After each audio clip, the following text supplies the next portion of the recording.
As I said at the beginning of the service, normally I preach on the gospel lesson for the day.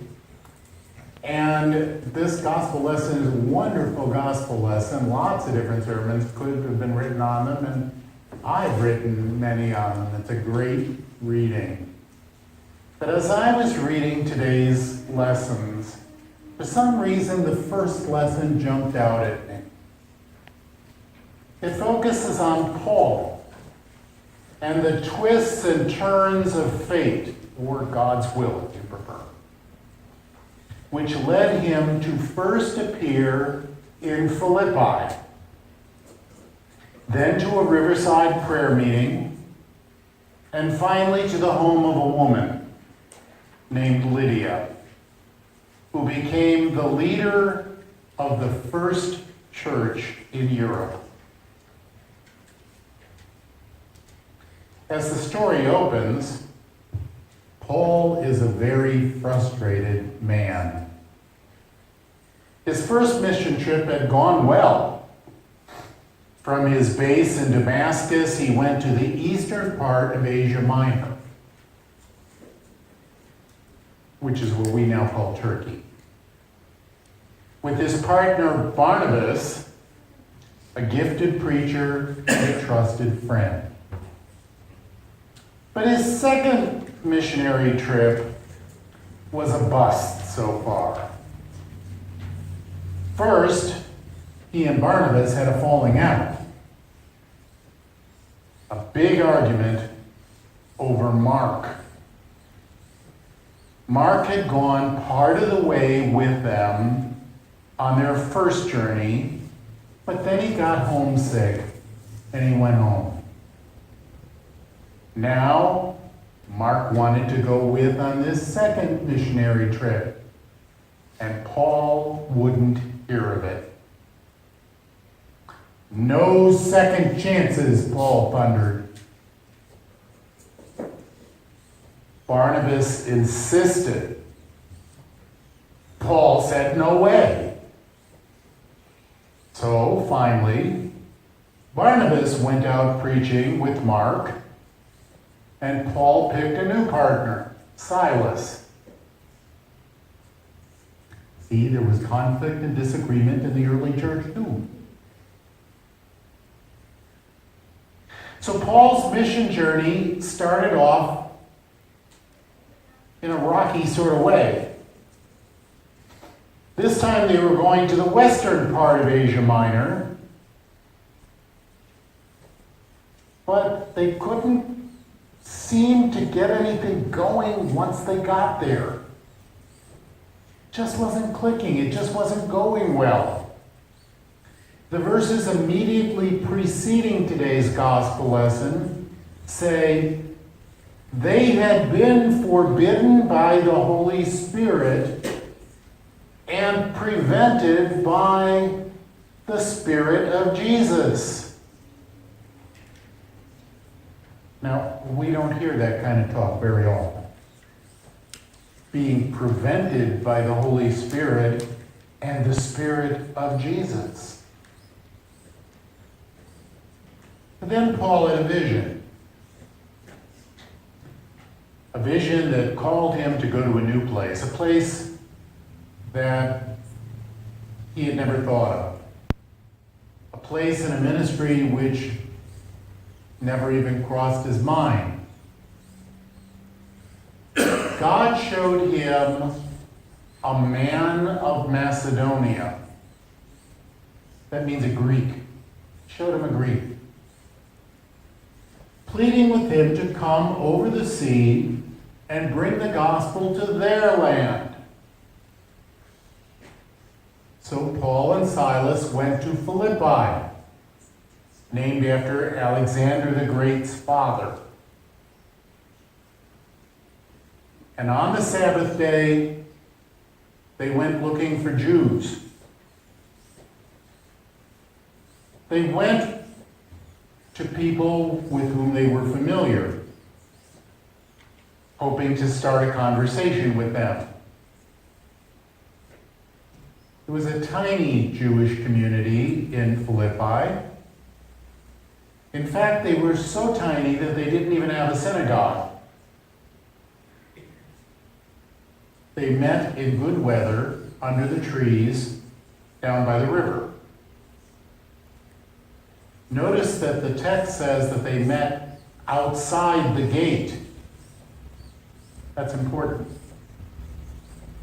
Because many towns in that day had laws that forbade foreign religious practices within the town walls for fear that the wrath of the gods would fall on them.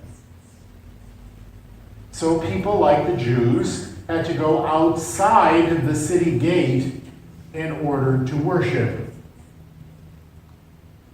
And there Paul and Silas found them.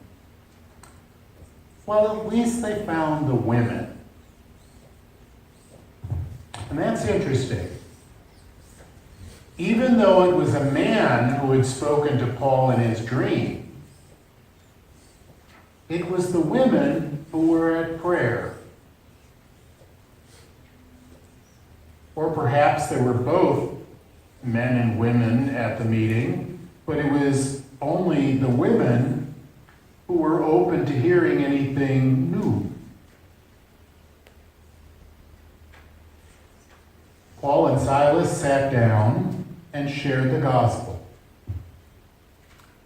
And our text says, a certain woman named Lydia, a worshiper of God, was listening to us. She was a dealer of purple cloth. The Lord opened her heart to listen eagerly to what was said by Paul. Something just out of interest there, because you just read right, we would just read right over of it, that she was a dealer of purple cloth. Okay, that tells us she was extremely wealthy. Purple cloth was very difficult to make in those days, and it could only be afforded by very rich people. So if you made purple cloth, you were wealthy. So Lydia was a wealthy woman, and she was a worshiper of God. That's also a key phrase. She was a worshiper of God. That tells us she was not Jewish. She was interested in the Jewish religion. In particular, she was interested in a faith that focused on God, community, and morality, rather than the ancient world's religions, which were a mix of war, fertility, prosperity, and revenge. She was a person who was ready or primed to hear what Paul had to say. She was a seeker. So what does this have to say to us today? Today we're surrounded by people who are ready and willing to hear the gospel of Jesus Christ. We live in the midst of people who are dying of spiritual thirst, and we have the living water. There are Lydias all around us. People who are looking for something more in their lives, who are anxious and eager to be part of something real and honest. People who need to know what God in Christ has done for them. The question is, do we see the vision? Do we hear the voice calling us to reach out to them with Christ, like Paul did? Our lesson said, the Lord opened her heart to hear. Many times we fail to realize that God is the one who leads people to faith, not us. We're simply God's instruments, God's tools for saving the world.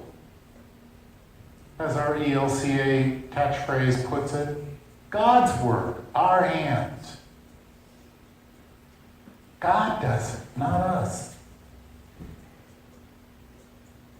In 2007, Time magazine reported that word on the street, or buzz, or word of mouth, are the most effective marketing tools around.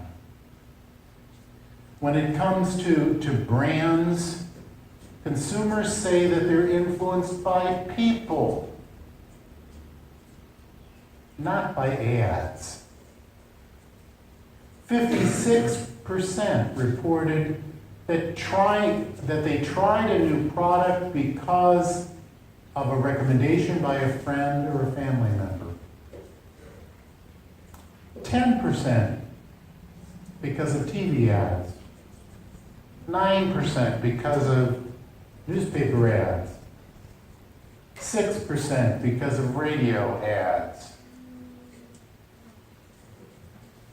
We are called to be recommenders of Christ to each other, to our family, to our friends, to our neighbors, to those we have no knowledge of whatsoever. Lydia responded to the gospel, and she shared it with her family, and soon she and her household were baptized. We don't know how long that took, how quickly she converted. But notice how the conversation had a triple effect, or a ripple effect, not a triple, a ripple effect. First, Lydia, then her household, those nearest and dearest to her. As a wealthy woman, a household would have included personal family, plus quite a few servants, she was wealthy, don't forget, and several children. And when the master of the house converts or changed his religion in those days, the whole group went with. So from this beginning of one woman, Lydia, listening, believing, coming to faith, there came a church. The church to whom the epistle to the Philippians is written. It's our call today to join in God's missional outreach, to be a part of bringing more and more people into the household of God. We're called to be Lydias today, people who bear the good news and share the good news in all that we say and do. Amen.